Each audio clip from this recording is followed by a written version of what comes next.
ఓం శ్రీ గణేశాయ నమ. శ్రీమాత్రే నమ. శివాయ గురవే నమ. శ్రీకృష్ణ పరబ్రహ్మణే నమ. శ్రీరామాయ నమ. శ్రీ గురుభ్యో నమ. యా దేవీ సర్వభూతేషు మాతృరూపేణ సంస్థితా నమస్తస్యై నమస్తస్యై నమస్తస్యై నమో నమః. ప్రియ భగవద్బంధువులారా, మన మోహనవాణి ఛానల్ ద్వారా ఈ వీడియోని వీక్షిస్తూ ఉన్నటువంటి భక్తామ తల్లులకు తండ్రులకు మునుముందుగా నా యొక్క నమస్కారాలు. ఇప్పుడు పరమ పవిత్రమైన ఆషాఢ మాసం నడుస్తోంది. ఈ ఆషాఢ మాసంలో తెలంగాణ రాష్ట్రంలో అమ్మవారికి బోనాలు సమర్పిస్తారు.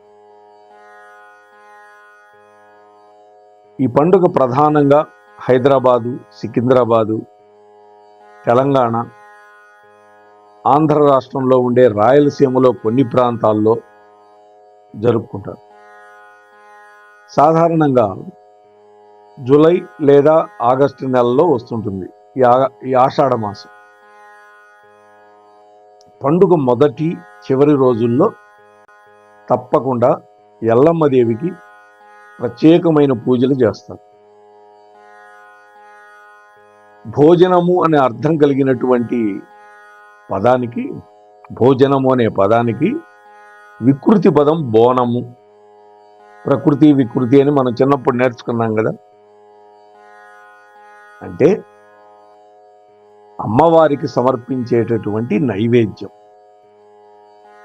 మహిళలు తాము వండిన అన్నంతో పాటుగా పాలు, పెరుగు, బెల్లం, కొన్నిసార్లు ఉల్లిపాయలతో కూడినటువంటి బోనాన్ని మట్టి పాత్ర అంటే కుండ లేదంటే రాగి పాత్రలో పెట్టుకొని ఆ పాత్రని తమ యొక్క శిరస్సుల మీద పెట్టుకొని కొంతమంది డప్పులు కొడుతూ ఉంటే, కొంతమంది నాట్యం చేస్తూ ఉంటే, వెంట పెట్టుకొని వస్తూ ఉంటే వీళ్ళంతా కలిసి అమ్మవారి గుడికి వెళతారు. మహిళలు తీసుకువెళ్ళి ఈ బోనాల కుండలని చిన్న చిన్న వేప రెమ్మలతోటి, పసుపు కుంకుమలతోటి అలంకరించి దాని మీద ఒక దీపం పెట్టడం కూడా చేస్తారు. మైసమ్మ, పోచమ్మ, ఎల్లమ్మ, పెద్దమ్మ, డొక్కాలమ్మ, అంకాలమ్మ, పోలేరమ్మ, మారెమ్మ, ఇవన్నీ కూడా గ్రామ దేవతల పేర్లు. ఈ పేర్లతోటి దేవాలయాలు ఉంటాయండి గ్రామాల్లో. ఆ అమ్మవారి యొక్క దేవాలయాలని దేదీప్యమానంగా అలంకరిస్తారు ఈ నెల రోజుల పాటు. తెలంగాణ ప్రత్యేక రాష్ట్రం ఏర్పడిన తర్వాత ఈ బోనాల ఉత్సవాన్ని రాష్ట్ర పండుగగా నిర్వహిస్తోంది గవర్నమెంట్. ఆచారాలు ఏమిటి అన్నప్పుడు, ఆషాఢ మాసంలో అమ్మవారు తన యొక్క పుట్టింటికి వెళుతుంది అని భక్తుల యొక్క నమ్మకం. మామూలుగా కొత్తగా పెళ్ళైనటువంటి అమ్మాయిలు కూడా పుట్టింటికి వెళతారు ఆషాఢంలో, అత్తగారింటో ఉండరు. అందుకే భక్తులు ఈ పండుగ సమయంలో అమ్మవార్లని దర్శించుకొని తమ స్వంత కూతురు తమ ఇంటికి వచ్చింది అనేటువంటి భావనతోటి, భక్తి శ్రద్ధలతోనే కాకుండా ప్రేమ అనురాగాలతోటి ఈ నైవేద్యాలని బోనాల రూపంలో అమ్మవారికి ఇస్తారు. ఈ కార్యక్రమ నిర్వహణ పద్ధతిని ఏమంటారు? ఊరడి అంటారు. వేరువేరు ప్రాంతాల్లో పెద్ద పండుగ అని, ఊర పండుగ అని పిలుస్తూ ఉంటారు. అంటే ఊరంతా చేసుకునే పండగ. ఈ ఊర పండగ తర్వాతి కాలంలో బోనాలుగా మారిపోయింది. పూర్వకాలంలో ఈ పండుగ రోజున దుష్టశక్తులని తరిమేయటానికి ఆలయ ప్రాంగణంలో ఒక దున్నపోతును బలిచ్చేవాడు. నేడు దున్నపోతులకు బదులుగా కోడి పుంజులను బలి ఇవ్వడం అనేది ఒక ఆనవాయితీగా మారింది. పండుగ రోజున స్త్రీలందరూ పట్టు వస్త్రాలు ధరించి నగలు అలంకరించుకుంటారు. వీళ్ళల్లో కొంతమందికి పూనకం పడుతుంది, అమ్మవారు మీదకు వస్తుందని.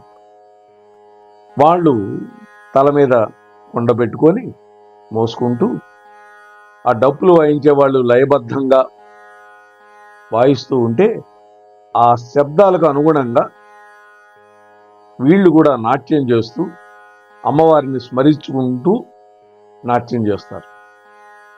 ఈ బోనాలను మోసగలుగుతున్నటువంటి మహిళలను అమ్మవారు ఆవహిస్తారు అని నమ్ముతారు.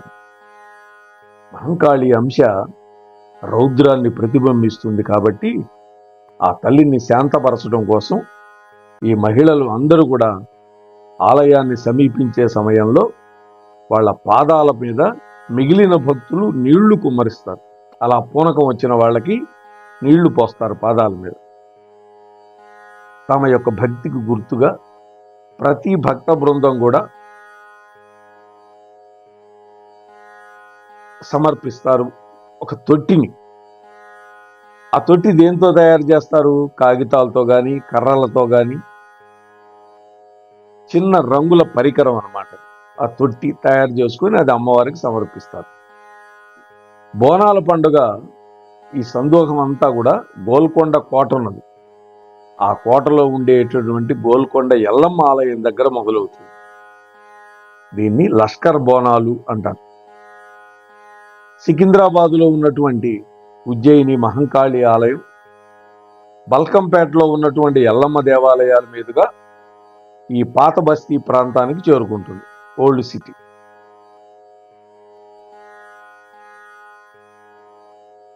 అమ్మవారి సోదరుడైనటువంటి పోతురాజుని ప్రతిబింబించేటటువంటి విధంగా ఒక మనిషి చేత ఈ పోతురాజు వేషం వేసి ఈ సమూహాన్ని నడిపించడం అనేది ఇంకొక ఆనవాయితీగా కూడా ఉన్నది.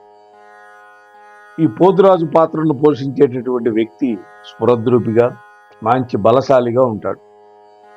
ఒంటి మీద పసుపు, నుదిగి మీద కుంకుమ, కాలికి గజ్జెలు కట్టుకొని, చిన్న ఎర్రని ధోవతిని కట్టుకొని డప్పు వాయిద్యాలకు అనుగుణంగా ఆడుతూ ఉంటాడు. ఈ వ్యక్తి భక్త సమూహం ముందు ఫలహారం బండి దగ్గర నర్తిస్తూ ఉంటాడు. అంటే అమ్మవారికి నైవేద్యం పెట్టబోయే పదార్థాల ముందు. ఈ వ్యక్తి పూజా కార్యక్రమాల ఆరంభకుడుగా, భక్త సమూహానికి రక్షకుడుగా భావింపబడతాడు. కొరడాతో బాదుకుంటూ వేపాకులను నడుం చుట్టూ చుట్టుకొని అమ్మవారి యొక్క పూనకంలో ఉన్నటువంటి భక్తురాండ్రలని ఆలయంలోని అమ్మవారి సమక్షానికి తీసుకువెళతారు మిగిలిన భక్తులు. బోనాలు పండుగ రోజున అమ్మవారికి నైవేద్యం సమర్పించి అమ్మవారిని అర్చించే పండగ కావడం బట్టి ఆ ప్రసాదాన్ని కుటుంబ సభ్యులు తమ బంధువులతోటి, మిత్రులతోటి కలిసి స్వీకరిస్తారు. ఈ నివేదన పూర్తయిన తర్వాత మాంసాహార విందు భోజనం కూడా మొదలు పెడతారు. పండుగ జరిగే ప్రాంతాల్లో వేపాకలతో అలంకరింపబడినటువంటి వీధులు మనకు దర్శనమిస్తాయి. జానపద శైలిలో ఉండేటటువంటి అమ్మవారి యొక్క కీర్తనలతో నిండినటువంటి శబ్దపు హోరు ఈ పండగ వాతావరణం మనకి ప్రతిబింబిస్తుంది. తరువాత రంగం. రంగం అనేది పండగ యొక్క రెండో రోజు ఉదయం పూట జరుగుతుంది. ఈ రంగం కార్యక్రమంలో పోతురాజు వేషం వేసినటువంటి వ్యక్తికి పూనకం వస్తుంది. ఆ వికృతమైనటువంటి కోపాన్ని తగ్గించటానికి అక్కడ ఉన్నటువంటి భక్తులందరూ కొమ్ములు బాగా ఉన్నటువంటి ఒక మేకపోతును అందిస్తారు. ఈ పోతురాజు తన దంతాలతో ఆ మేకపోతు యొక్క తలకాయ కొరుకుతాడు. అంటే తల మొండెం వేరు చేసి పైకి ఎగరేస్తాడు, ఒక పెద్ద గావుకి ఎగబెడతాడు. ఈ కార్యక్రమం జాతర యొక్క ఊరేగింపు తర్వాత జరుగుతుంది. ఈ బోనాలు భోజనం అనేటువంటి ప్రకృతికి వికృతి అని చెప్పుకున్నాం. బోనము అంటే భోజనం అని. ఈ జానపదులు తమకిష్టమైనటువంటి గ్రామ దేవతలకు సమర్పించే నైవేద్యం ఏదైతే ఉందో అదే బోనము. దీన్ని కొత్త కుండలో వండుతారు. ఆ తరువాత ఆ కుండని నెత్తిన పెట్టుకొని ప్రదర్శనగా వెళ్ళి డప్పు వాయిద్యాలతోటి గ్రామ దేవతకి భక్తి ప్రపత్తులతోటి సమర్పిస్తారు. చిన్న ముంతలో పానకం పోస్తారు. దాని మీద ఒక దీపం పెట్టి ఆ బోనం జ్యోతి వెలిగించి తీసుకువెళతారు కదా, అప్పుడు ఈ జాతర కన్నుల పండుగగా ఉంటుంది చూడటానికి. అలాగే ఈ వేటపోతు మెడలో వేప మండలు కడతారు. అంటే తద్వారా వ్యాధి నిరోధక శక్తిని పెంచేటటువంటి ఆలోచన అన్నమాట ఇది. వేప అనేది క్రిమిసంహారకారిణి. దాంతోపాటు పసుపు కలిపిన నీళ్లు ఇవన్నీ చల్లుకుంటూ భక్తులు ఊరేగింపుగా గ్రామదేవతల ఆలయానికి తరలి వెళ్ళి వాళ్ళు నెత్తిన మోసుకొని వచ్చినటువంటి బోనాలు సమర్పిస్తారు. ఇలా బోనాల సమర్పణ వల్ల దేవతలు శాంతించి అంటువ్యాధులు రాకుండా కాపాడతారు అని ప్రజల విశ్వాసం అండి. తర్వాత ఘటం. అమ్మవారి ఆకారంలో అలంకరింపబడినటువంటి ఒక రాగి కలశాన్ని ఘటము అని పిలుస్తారు.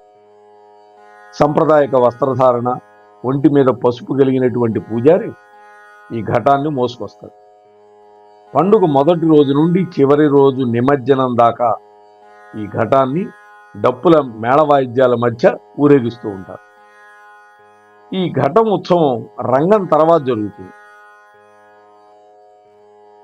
హరిబౌలి అనేటువంటి ప్రాంతంలో ఉన్నటువంటి అక్కన్న మాదన్న దేవాలయంలో ఈ ఘటంతో వెళ్ళి అక్కడ ఏనుగు అంబారీ మీద గుర్రాల మధ్య అక్కన్న మాదన్నల బొమ్మల మధ్య ఊరేగింపు మొదలై సాయంత్రానికి కన్నుల పండుగగా నయాపూల్ వద్ద ఈ ఘటముల యొక్క నిమజ్జనతోటి కార్యక్రమం పూర్తవుతుంది.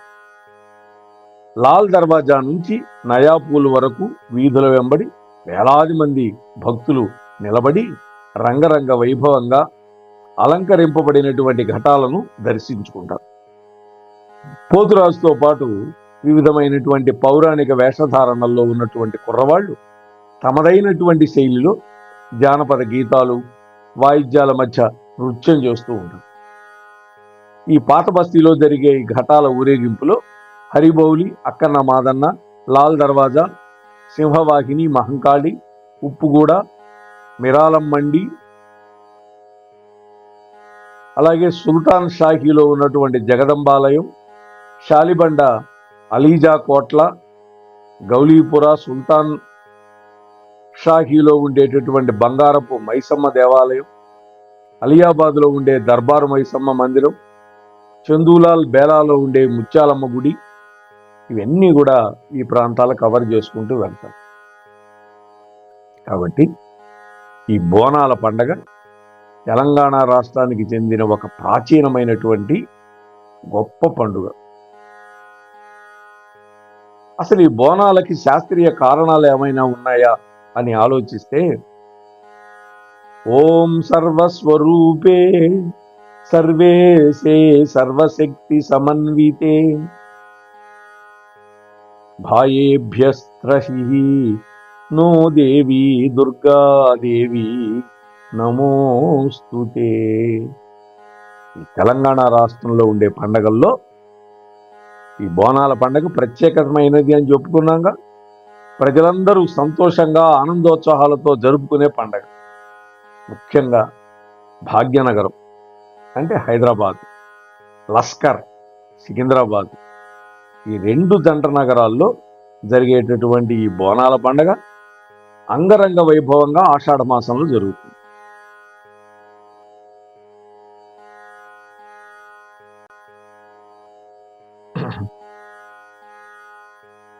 ఆషాఢ మాసంలో అమ్మవారికి నైవేద్యంగా పెట్టడం అనేది ఒక అనుచానంగా వస్తున్నటువంటి ఒక సంప్రదాయం.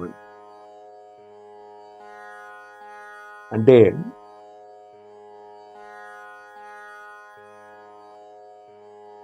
ఆషాఢ మాసంలోని ఎందుకు చేస్తారు అన్నప్పుడు, ముఖ్యంగా వానాకాలం మనకి ఆషాఢ మాసంలో మొదలవుతుంది. మొదలై శ్రావణ భాద్రపద మాసాలతో ముగుస్తుంది. వానాకాలంలో మనకి కొన్ని అంటువ్యాధులు వస్తాయి. కలరా, మలేరియా, మసూచి ఇటువంటివి చాలా తొందరగా వ్యాపిస్తాయి. ఈ అంటువ్యాధులు చాలా ప్రమాదకరమైనవి. సాధారణంగా ఈ అంటువ్యాధుల యొక్క క్రిములు చాలా మనల్ని ఇబ్బంది పెడతాయి.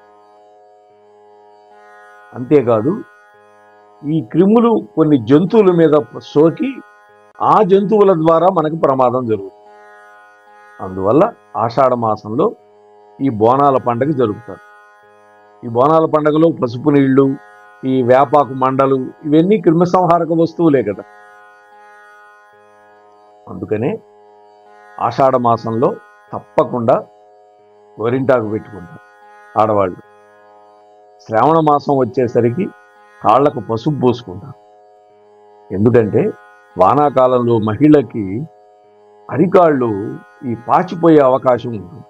ఈ పొలాల్లో పనిచేసేవాళ్ళు బురదలో తిరుగుతారు కదా, అందుకని పసుపును కాళ్ళకు పెట్టుకుంటే ఆ పాచిపోకుండా ఉంటుంది. అసలు ఈ పండక్కి ఆషాఢ మాసానికి సంబంధం ఏంటంటే, బోనాల పండుగకు అలంకారంగా ప్రతి ఇంటి గుమ్మాలకి, ప్రతి వీధికి వేపాకు మండలు కడతారు మనం చెప్పుకున్నాం. కాబట్టి ఆ వేపాకులో ఉండేటటువంటి క్రిమి సంహారక గుణం ఏం చేస్తుంది? బ్యాక్టీరియాని నాశనం చేస్తుంది. కాబట్టి ఈ పండగలో ముఖ్యంగా వేపాకులు, అలాగే పసుపు కలిపిన నీళ్లు, ఈ రెండు వాడతారు. మరి బోనాల పండుగల్లో బలి అనేది కూడా ప్రధానమైనది. ప్రధానంగా బోనాల పండగకి మేకలని, గొర్రెలని, కోళ్లను అమ్మవారికి బలిస్తూ ఉంటారు. ఈ బలి కూడా శాస్త్రీయ కారణాలు చెప్పారండి. సాధారణంగా ఈ ఆషాఢ మాసంలో మొదలయ్యేటటువంటి వానాకాలం వల్ల వచ్చేటటువంటి అంటువ్యాధులు మనుష్యుల కంటే ముందు కోళ్లకి, మేకలకి, గొర్రెలకి సోకుతాయి. కాబట్టి ఆ వ్యాధి సోకక ముందే వాటిని బలిస్తారు.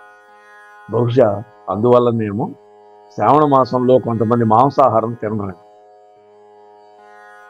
ఇక అమ్మవారి ఊరేగింపు అద్భుతంగా జరుగుతుంది అనుకున్నాం కదా. ఈ ఊరేగింపులో అమ్మవారికి గుగ్గిలం పొగ వేస్తారు. ఈ గుగ్గిలం పొగ ఎందుకు వేస్తారు అంటే, వానాకాలంలో దోమలు, ఇతర కీటకాలు చాలా వ్యాపించి ఉంటాయి. ఎప్పుడైతే ఈ గుగ్గిల ధూమం పైకి లేస్తుందో వాటి వల్ల ఈ క్రిమి కీటకాలు చనిపోతాయి. అందువల్ల ఈ విధంగా గుగ్గిలాన్ని ధూపంగా వేస్తారు. ఎన్నో ఆరోగ్య సూత్రాలు మన పండగల్లో ఎముడిచారండి మన పెద్దవాళ్ళు. వాటిని మనం మూఢనమ్మకాలు, మూఢాచారాలు, పిచ్చివి అని అనుకోకుండా ఎప్పుడైతే మనం గ్రామ దేవతలని ఆరాధిస్తామో, శ్రీకృష్ణ పరమాత్మ ఒక మాట చెప్పాడు యోగమాయకి, నీవు 12 పేర్లతోటి అన్ని చోట్ల పూజలు అందుకుంటావు, నీకు నేను వరం ఇస్తున్నాను అన్నాడు. దశమస్కంధం శ్రీమద్ భాగవతం. ఆ 12 పేర్లలో ఈ అమ్మవార్లందరూ ఏమండి, అమ్మవారికి 1000 నామాలు ఉన్నాయి. 1000 నామాలు ఉన్నప్పుడు 1000 రూపాలు కూడా ఉన్నాయిగా. అటువంటప్పుడు ఈ గ్రామదేవత రూపాలు కూడా ఆ జగన్మాతవే. మనల్ని ఉద్ధరించడానికి, రక్షించడానికి అమ్మవారు ధరించినటువంటి పరమాద్భుతమైనటువంటి రూపాలు ఇవి. అందుకని స్మరణ మాత్రం చేతనే పుణ్యాన్ని ప్రసాదిస్తుంది. అలాగే ఇందులో ఆరోగ్య సూత్రాలు ఉన్నాయి. అటువంటి ఈ బోనాల పండగ కేవలం తెలంగాణలోనే కాకుండా మన ఆంధ్ర రాష్ట్రంలో కూడా కొన్ని చోట్ల, గత సంవత్సరం మా బెంగళూరులో తెలుగు వాళ్ళు కొంతమంది ఈ బోనాల పండగని మా అపార్ట్మెంట్లో కూడా జరిపించారు.